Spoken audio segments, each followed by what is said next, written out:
What is good, YouTube? This your boy Aaron. It's Brian. And this is the Courtside View Podcast. We're back today, and we are talking NFL, reacting to free agency. A lot has transpired. Where do we start? Just let's look at some of the moves. Cooper Kupp, he just signed with the Seahawks. Sam Darnold went to the Seahawks. Demarcus Lawrence, we'll get to that a little bit later, went to the Seahawks. Some other moves. The 49ers have just completely tore it down. Yeah, clean slate. Seems like they're tearing it down. We already know with Deebo Samuel, Aaron Banks, interior offensive lineman, went to the Packers. $77 million, a lot of money. And who else? Charvarius Ward left. Charvarius Ward. Funga left. Funga left. He went to the Broncos. Dre Greenlaw left. Both. Javon Kinlaw? Hargrave, my bad. Kinlaw used to play for the 49ers, but yeah. Wait. He just came from the Jets. He was on the Jets. Oh, so he drafted by the 49ers. So the Commanders traded with the Jets for him. No, he was a free agent. Oh yeah, you're right. Yeah. Okay. So, and then Dre Greenlaw, he went to the Broncos as well. Yeah. Right? And again, they lost a lot. They lost a lot in that, and I think they released Leonard Floyd, or he left something like that. Yeah, they did release Leonard Floyd. Yeah. Mm-hmm. So they wow, and he went to the Atlanta Falcons. Yeah. 1 year, $10 million deal. Cowboys. Bargain bin shopping. We at the Foreman Mills right now trying to cook some. We just signed Dante Fowler, who had like 11 sacks last year. I ain't mad at it. We needed some pass rush. I'm gonna say this about the Cowboys. They aren't having a great free agency, but I'm not going to say they're having a bad one, because this has been widely told by people around the league and media that this isn't a very good free agency class. So them trying to fill positions of need and taking flyers on these first round picks that you could say didn't really pan out, I'm not mad at it, because a body is a body. Okay. And with anything can happen with coaching staff. Now, they didn't sign any home run players, but as we saw from the day one of free agency, some dudes kind of overpaid. He did. And we're going to get into that when it comes. But so listen, but what this tells me as a Cowboys fan is that we're going offense first round. Wide receiver or running back. I don't care. We got Javonte with Miles Sanders. One of them is going to be a camp body, and I think it's Miles Sanders. He's more of like a camp body or contingency plan. If we can't get the running back that we don't want, then we really screwed. But I think they're going wide receiver or running back in the first round, because they went out and got edge.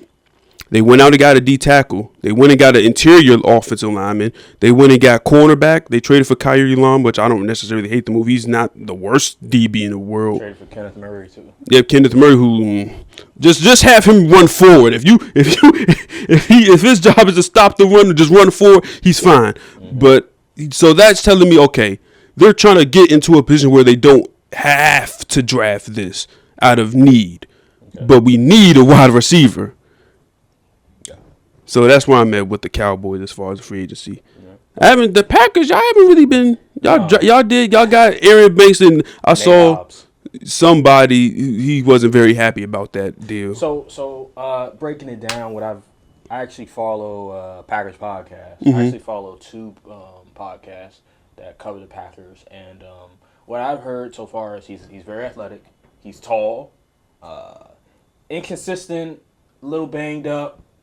Not the most available at times. Okay. He gets hurt a lot, but I will say, when I was watching the Packers podcast before free agency started, the guy was breaking it down what the Packers are looking for when it comes to free agents. They have to be, I think, no less than. They can't be 28 or over. So they want guys that are young, not finished products, that they can come in and they can still develop, get them in their system, and they can grow. They're not a finished product. So with Nate Hobbs and with Aaron Banks, I think what they were looking for is, okay, these guys, their production, they're not elite, obviously, but they're good enough to where if we bring them into the system, we feel like around the players that we have now and the coaching staff that we have now, we believe we can develop them into really, really good players going forward. And so with Nate Hobbs, he has been playing primarily slot corner for the most part. And what I've heard just from PFF, this guy broke it down. He said that he's in like the top 20s in like coverage grades. Okay. So like man zone, all that stuff. He's a really good run defender as well. So I like that. He doesn't get penalized a whole lot. Has been injured a little bit, so that's a bit of concern. Aaron Banks, on the other hand, he's a really good at run blocking. That's Makes sense. Especially, we need that because we weren't the greatest at run blocking last year, even though Josh Jacobs, he had a tremendous year running the football. But we still need to be better at just run blocking. And with his size, with his athleticism, I think he could also help with the passing game as well. We're going to move Elton Jenkins to center, more than likely. We let go of Josh Myers. The thing with the Packers, they want offensive linemen that are versatile because, as you can see, they don't want to have to overspend for a certain position. They want to feel like, okay, if we lose this guy, then we can slide this offensive lineman and have him fill that position. So with Jordan Morgan, when we drafted Jordan Morgan, he was a tackle, right? I believe so, yeah. And y'all want him to play guard. Yeah, so the reason we drafted him is because he can play multiple positions on the offensive line. So it's about versatility, and Aaron Banks, I don't know if he's versatile, but what I do know is that he's going to be at the left guard spot, I believe, or right guard. Either way, he's going to be a guard. And Elton Jenkins is going to be most likely our center at this moment, if not, unless we draft a center in this year's draft, and we decide, hey, he's good enough, we'll play him, and then we'll figure out from there. But I'm not mad at continuing to invest in the trenches if they feel like he is going to be a really nice player for them, because Rasheed Walker he's been fantastic. You go to his PFF grade, he's one of the best in the league. And obviously Elton Jenkins, and then you have Zach Tom, man. Zach Tom, he's one of the best in just pass protection, one of the best in PFF grading. Also, when you go into I think pass blocking, win rate, he's one of the best. So we have 3 dudes on our O-line that are fantastic. And when you add a guy like that who has potential, I believe Aaron Banks will be good, and I think Nate Hobbs, they want him to play outside. Okay. And he has been playing a little bit outside. It's just he's been primarily in the slot. I think this signing is good. I don't know what they're going to do with Jair, because you're paying Jair all that money and you're paying Nate Hobbs all that money. What are you going to do? I think the draft will tell me exactly where they're going to be going with, because if they draft a corner in the first round, then by all means Jair is gone. Yeah. Jody Barron, I think that's his name. Yeah. From Texas. From Texas. So I would love to have Hobbs and Jair stay, because that tandem with our safeties, that depth in the secondary would be insane. And I would just go pass rush in the first round, or maybe receiver. But time will tell. I'm not mad at the 2 signings, because I believe they were a position of need to some extent. I just wish we would have maybe gotten a pass rusher in free agency. Unfortunately, Khalil Mack, he re-signed with the Chargers, which pissed me off. But, I just wish we could have found a pass rusher, because we really need a pass rusher. We're one of the worst teams in pass rush win rate. Just looking at all the PFF grades for all the different pass rushers, it's just horrible. Like, Rashawn Gary's the only guy that really had a decent PFF grade. He had, I think 70. I think on the grading scale, if you have 70 and above, that means, you're really good. Okay. But, 60, your average. Below 60, you're pretty much replaceable. Okay. So, he had a 70. He's a really nice run-stopping defensive end pass edge rusher, but in terms of getting to the quarterback, he's not the greatest. But in terms of stopping the run, he is really, really good. We lost T.J. Slayton. He's literally one of the best run stopping D tackles in the league. We lost him. He was great last year, and this past season he was great. So that's gonna be tough, but I think we can replace him maybe in the draft. But yeah, we haven't made a whole lot of moves compared to you guys. We were just trying to find 2 starting caliber players, and that's about it. Re-signed Isaiah McDuffie, but that's it, really. We haven't been making a whole lot of moves. Yeah. I think we might have just a bunch of people already on contract. Honestly, I think so. Your team is pretty young, very young team. And Josh Jacobs, listen, we made a splash last year with Josh Jacobs and Xavier McKinney.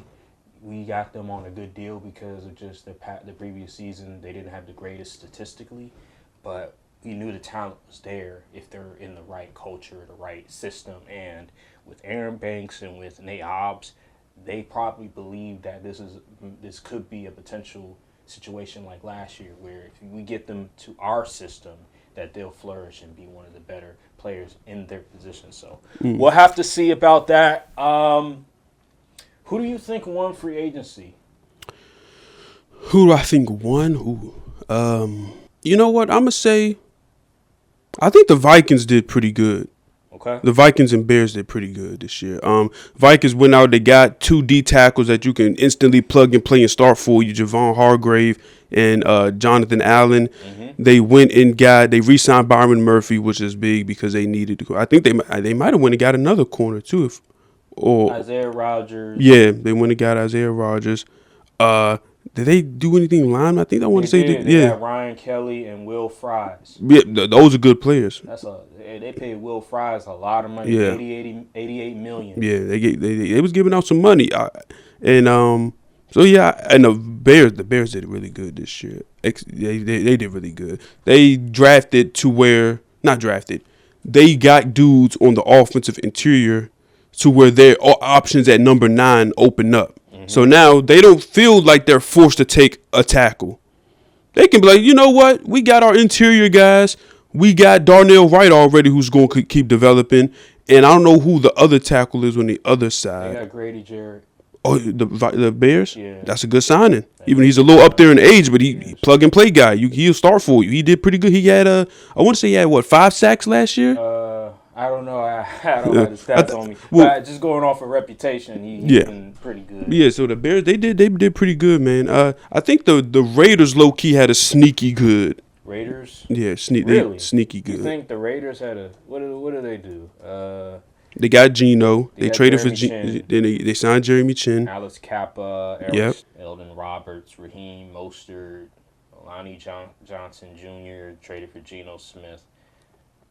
Really? You think those are good? You think those are good? I think for where they are now, I think that is good for the team because now you don't feel forced to draft Shador or Cam Ward. Now you can be like, okay, we can just go BPA. Who's the best player?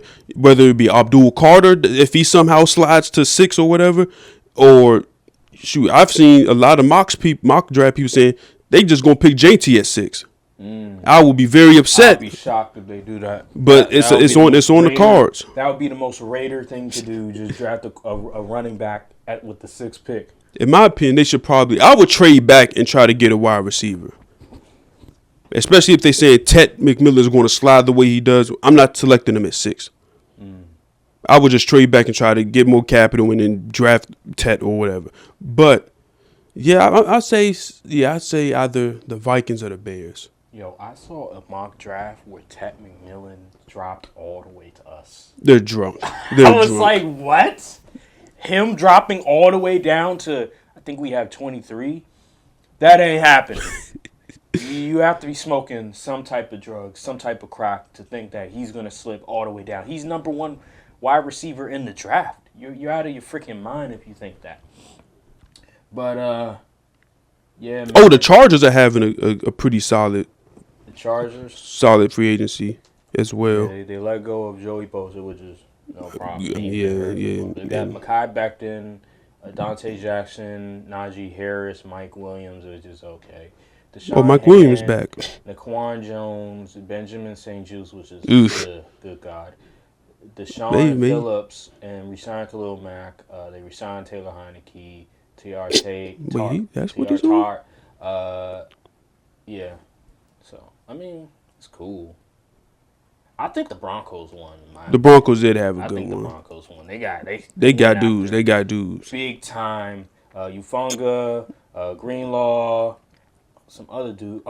Evan Ingram. Yep. Yeah, they went out and got some dudes, man. Cause they needed that. I didn't know who the heck they tight end was. Their defense was already pretty solid, so then they added 2 starting level defenders on their defense already. That's pretty good in my opinion. I think that's a home run for me. You know what I'm saying? What about the Rams? The Rams. They replaced Cooper Kupp with Devontae Adams. Hey man, I would have done it too. That's a huge upgrade. It's funny because they're making similar money, except Devontae Adams a 2-year deal, while Cooper Kupp got a 3-year deal for around the same price, which is hilarious. Yeah, Coleman Shelton. I think that was the center for the Bears, if I'm not. I could be wrong. Coleman Shelton. That sounds kind of familiar. I don't know. If that's the center from the Bears, then that's a problem. That was the center from the Bears. Yeah. That's not good. Pona Ford. Yeah, Devontae Adams was like their big signing. Tutu Atwell, Jimmy Garoppolo, re-signed both of them. They're pretty young, so they're just more focused on getting like vets in the locker room. But Devontae Adams is a great signing. That's a great signing for them.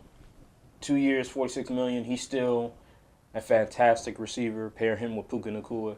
Now that speed on the, Tutu out. Well, he can run a little bit.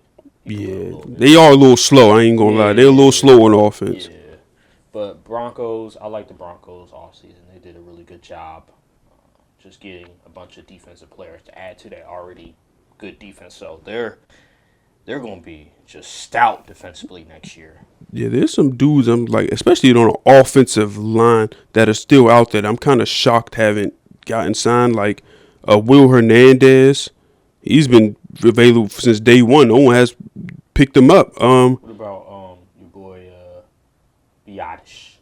Oh, he's a free agent too? I thought he was. I don't see him on this PFF tracker. Oh, if he's not, okay, then maybe I was thinking probably somebody else. Brandon Scherf is out there. He's kind of old, but he can still play. Tevin Jenkins is out there. He's okay.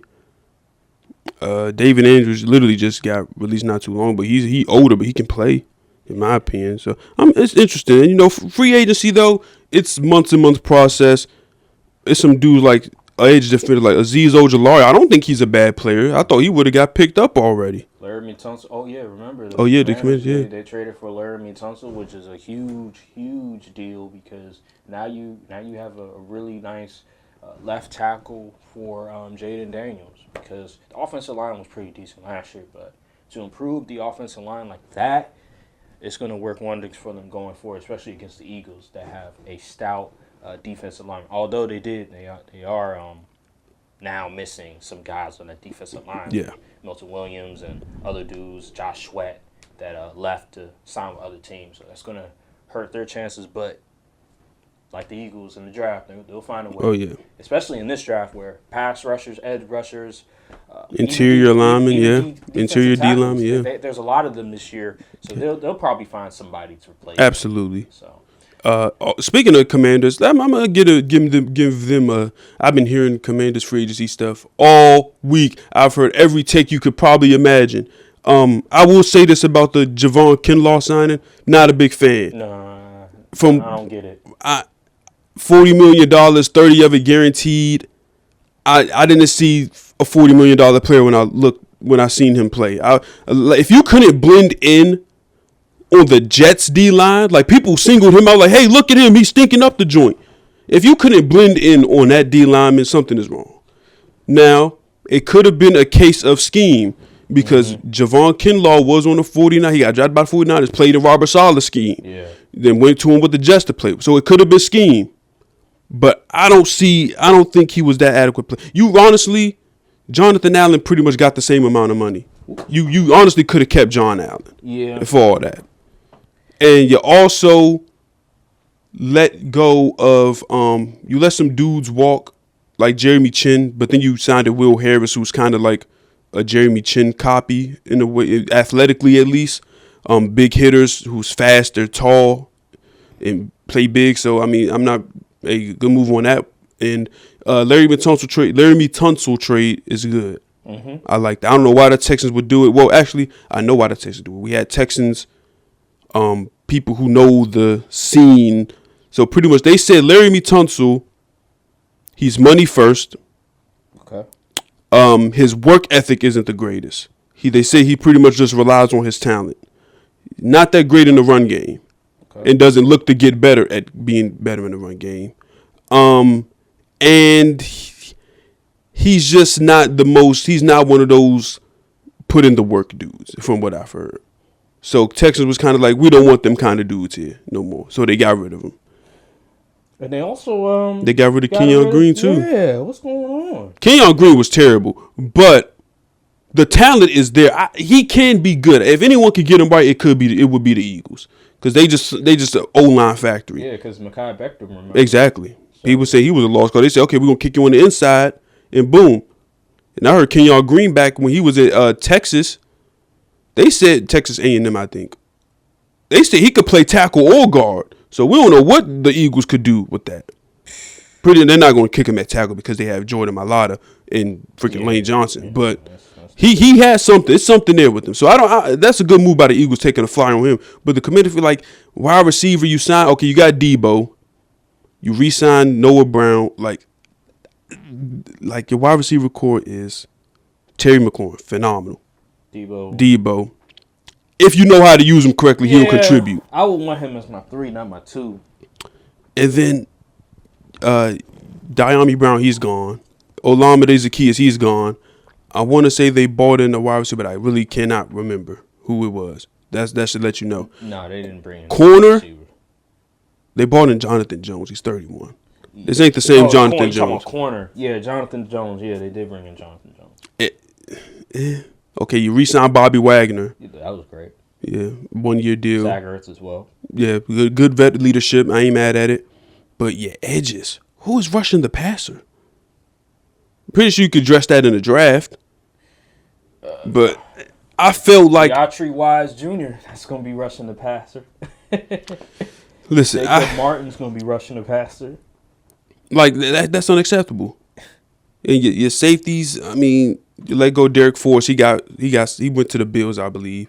I don't know. I feel like they could have done a little more. They bragged about all this cap space and we gonna do this, and they're not getting dudes that you would do. Oh, they're gonna sign a bunch of people, and they're just like, oh, they're not getting starting caliber. Exactly. Players. These are backups. These are guys. Well, some of these are starting caliber, but they just aren't super splashy like people thought they were going to. And I think maybe people should have tempered their expectations because this free agency class wasn't the greatest.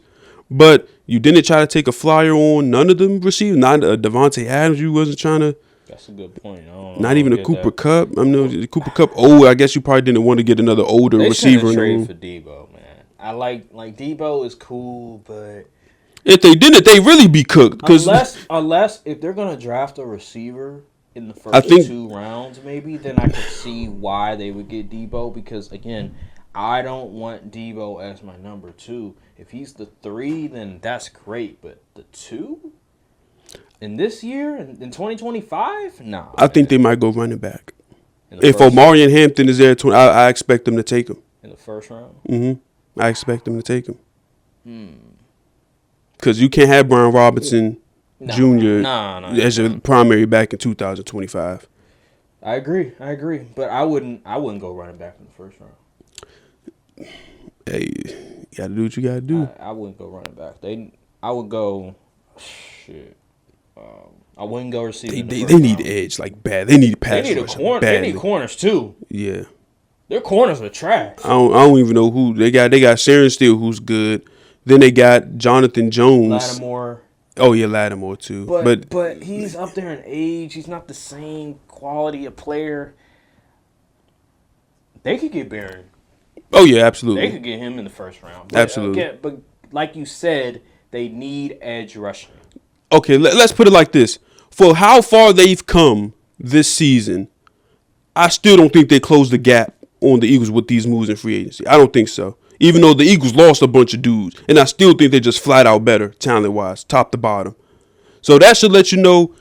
I think the fans have this expectation of we're in a championship window. We need to capitalize now. I'll tell you this. Unless you're the Chiefs, the 49ers, there's no championship window for you. Whoa. A year to year. There's no. There's. Calm down. I'm listen. Right no, now. no. I'm talking about before, like up until now. Like, if you're not the Chiefs and you weren't the 49ers from like 21 to 23, there's no championship window. Nah. Most teams you only get one shot. Look at the Bengals. You only got one shot. The Lions, they only got one shot. The Bills, they got Josh Allen. The Ravens, they had one shot. No, I'm not saying they can never get back, but that was the year. Most of the times, when you get to the furthest you've been there forever, that was the year you needed to go all the way. So let's not fall into the trap of this, we have a championship. Let's relax. I know Jaden Daniels is young. He had a phenomenal year. He honestly played like the best QB in the NFC in general. Yeah. But let's temper expectations here. I agree. It could have been a flash in the pan. Not him, but the whole team as a whole. That defense overperformed a lot of the times, especially against the Lions, and then got crushed by the Eagles. So let's temper expectations here. Championship windows don't exist in the NFL. That's some NBA stuff. That's some MLB stuff. Football is year to year. So that's all I want to say about that. You heard it first, ladies and gentlemen, because things change quickly in the NFL year by year. And with the Commanders, they just had a great year. They had a great bracket for them in the playoffs too, because the teams that they faced, they're talented, but things had to go their way. Certain things had to go their way. Lions lost 1 million dudes.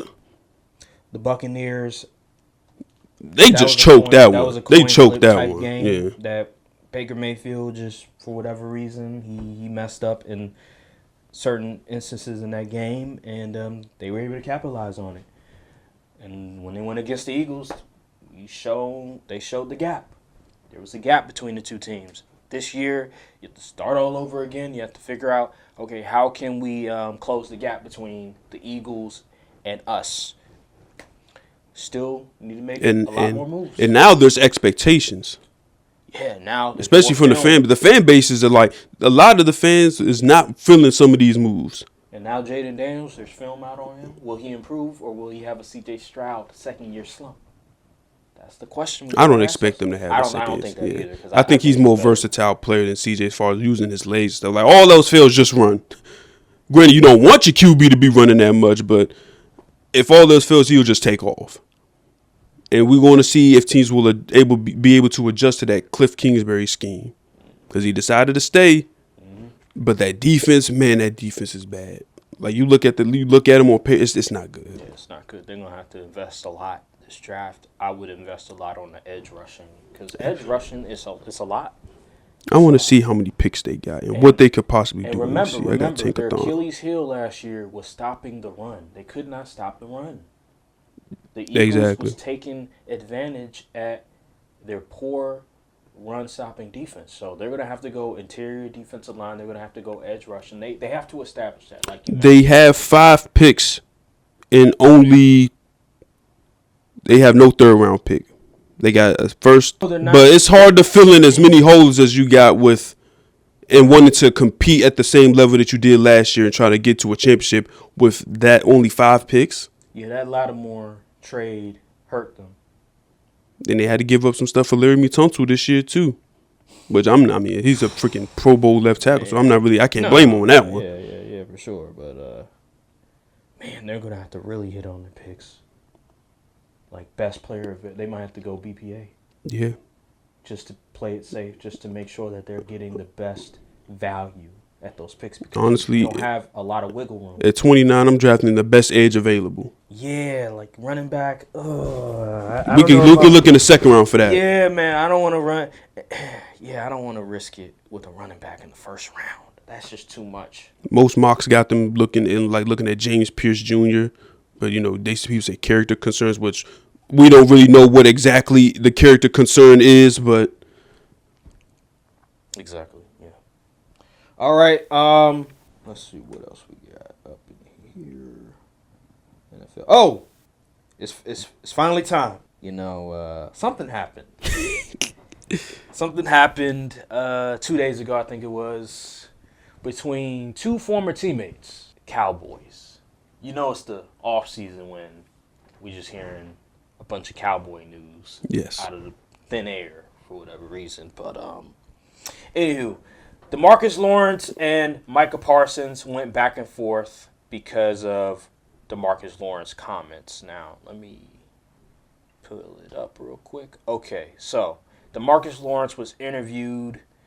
He signed with the Seahawks. He got interviewed, and as he was getting interviewed, he made a comment about his old team. And he said, Dallas is my home. Made my home there. My family lives there. I'm forever going to be there.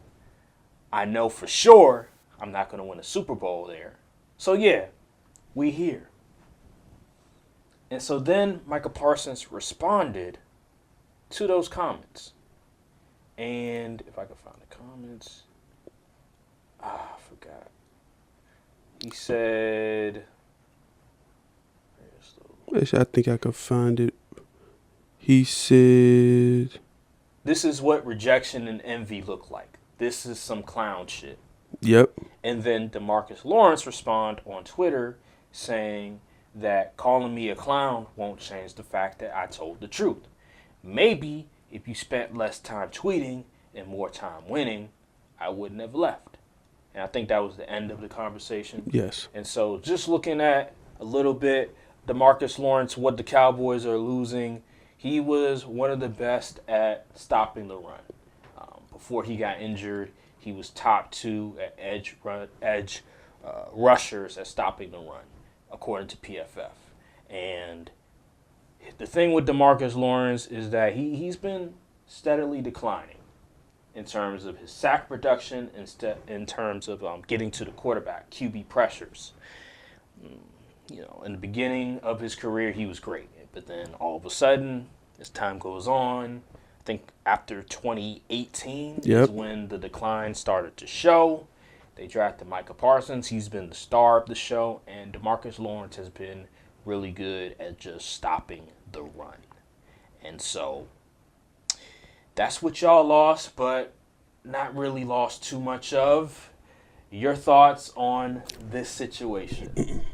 Here we go. Here we go, ladies and gentlemen. Here we go. The Cowboy fan extraordinaire. I want to preface this little rant I'm about to go on with, we appreciate everything you've done, Demarcus Lawrence, all of that good stuff. You know, we've been doing the dirty work for a lot of years, but you chose your side, so you got to stay over there. Secondly, I'm going to address his comments first. Him saying that he knew he wasn't going to win a championship over there, a ring. He's not wrong. Right message. Very much so wrong messenger. You got to be kidding me. Yeah. Demarcus Lawrence, you can't be part of the problem, leave, and then act like you wasn't contributing to the problem. When we got blown out by Green Bay, you went on First Take saying, we was tired. Negro, everybody's tired in the playoffs. What are we talking about? Mr. 0% pass rush win rate? How you got a 0% pass rush win rate in a playoff game? I could have done that.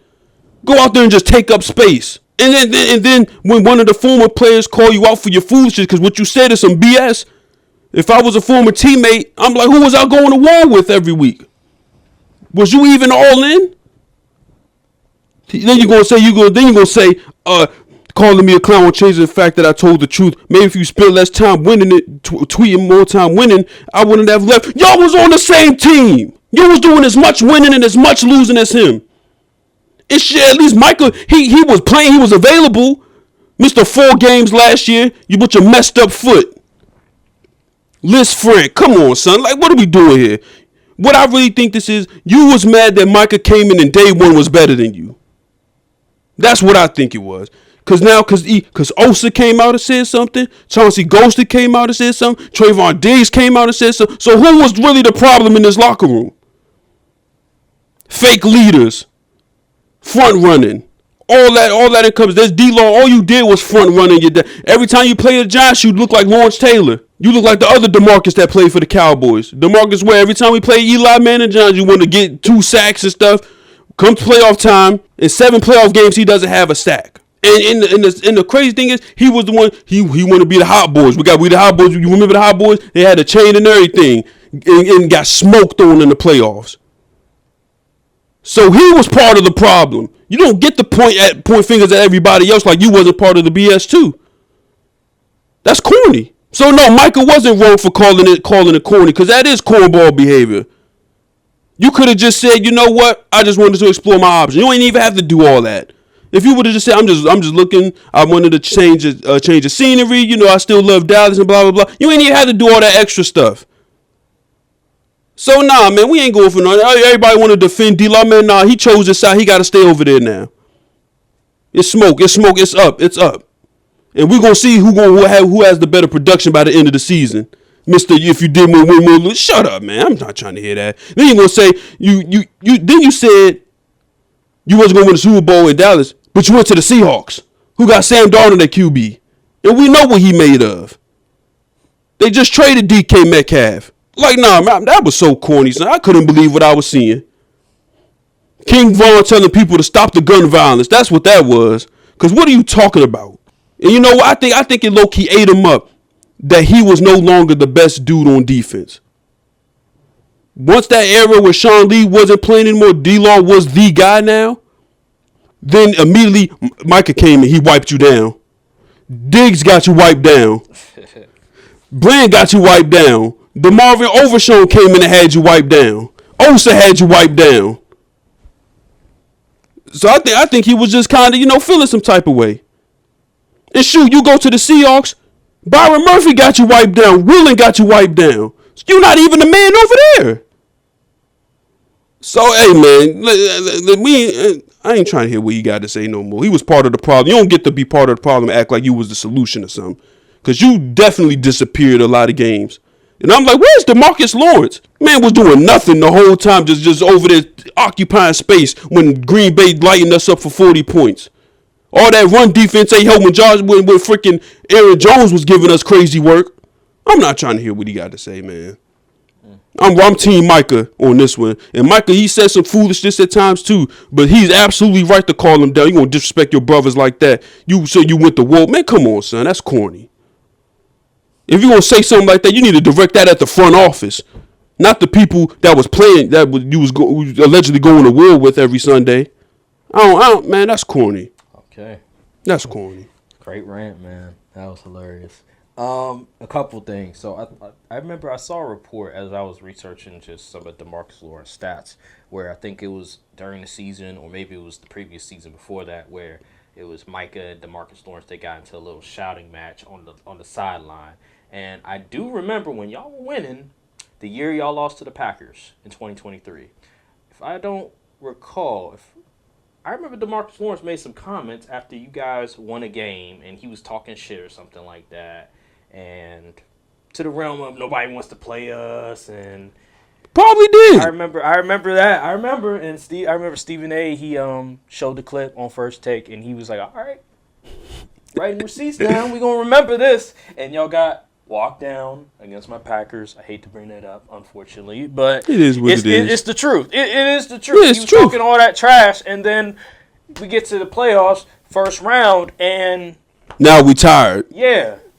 So like you said, front runner, he doesn't back it up when the playoffs roll around and everybody's watching, everybody's seeing what's going on.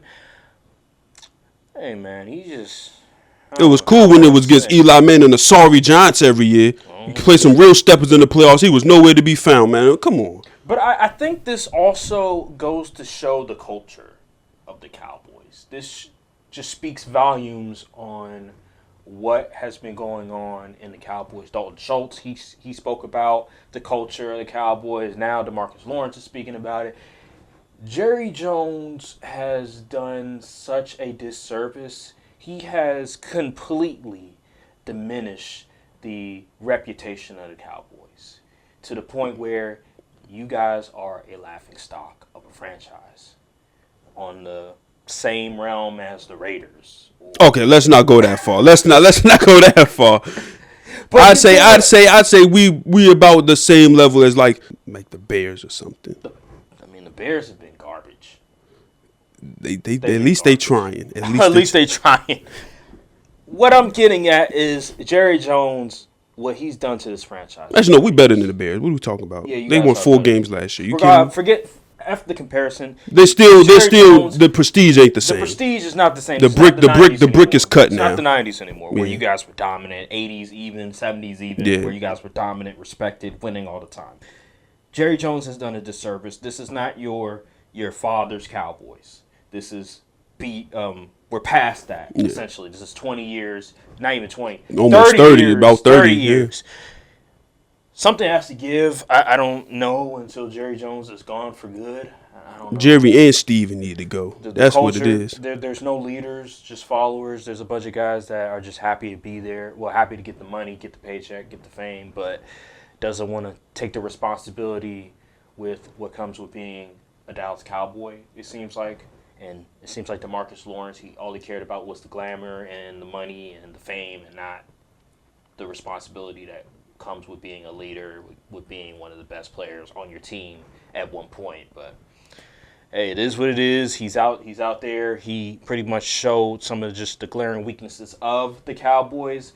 What it seems like, I wouldn't be surprised if there's other players in that locker room that feel the same way that Demarcus Lawrence felt about the Cowboys, that he just never felt like we were going to win anything. Well, they can get out too. We don't need them. Well, seems like they're still under contract at this moment. But seems like Micah Parsons still believes. It seems like Osa still believes.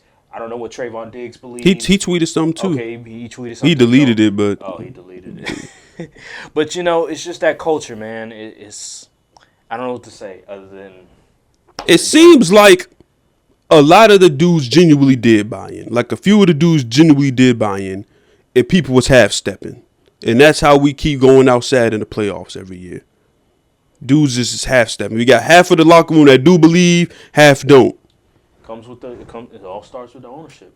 Exactly. If they don't buy in to winning football, also coaching. Coaching. But again, who hires the coaches? The owners. Yep. They're the ones that pick everything, and if they're not buying into winning by any means, then it's going to trickle down to the coaches and the players. That's why I'm not too upset about the Brian Schottenheimer and the way their coaching staff is being built. Those dudes are buy into the system type coaches. All the coaches that they hired, maybe except besides Flus, but everybody else, great. From what I've heard, they're they're like player coaches kind of. Okay. Essentially, but they aren't like soft player coaches. Like they actually know what they're doing, but they're actually likable. They'll get the team to buy in. Mike McCarthy he was just like kind of a lame duck. Jason Garrett too, lame duck. Kellen Moore, he wasn't gonna yell at people, hold people accountable. Like Kellen Moore, we was just playing together. What you gonna tell me? So I just felt like there needs to be a whole top to bottom. It just needs to be changed. I'd make Will McClay the daggone GM. Screw Jerry Jones. All right, well, that'll do it on the Cowboys segment. Anything else you want to say before we get out of here? I have a quote. Yeah. Last thing about Demarcus Lawrence. Okay, go right ahead, man. Demarcus Lawrence has said about re-signing with the Cowboys. He said, I'm going to have other options, but I'd like to stay here. It would be a glorious thing. My family's here. I love it here. The fans love me here. So what we switching up for? Sound like you ain't get that money you thought you was going to get. That's what it was. He probably felt disrespected. Well, go feel disrespected on the freaking Seahawks. Y'all about that. They about to have the same mesmer, had the same record as the Cowboys. Talk about you want to win. Okay, whatever. Well, what we got next on the docket? Well, there you have it. Thank you guys for watching. How do you ruin your legacy for a franchise with the fans in like a day? I know one thing. I wouldn't try to burn bridges. Because you never know. You never know. Maybe that team might need you again one day. So maybe you may need the team. That's true. Because you're in your 30s now. Burning goodwill is not. Yeah, it's never a good thing. You never know. Anywho, Thank you guys for watching. Make sure to like, subscribe, comment down below, hit the notification bell, follow the socials as well. Check out our other channel, our NBA channel. The link will be in the description of that. And check out our playlist for the full podcast. And we'll see you guys on the next episode of the Courtside View Podcast. Thank you guys for watching. Peace. Salute.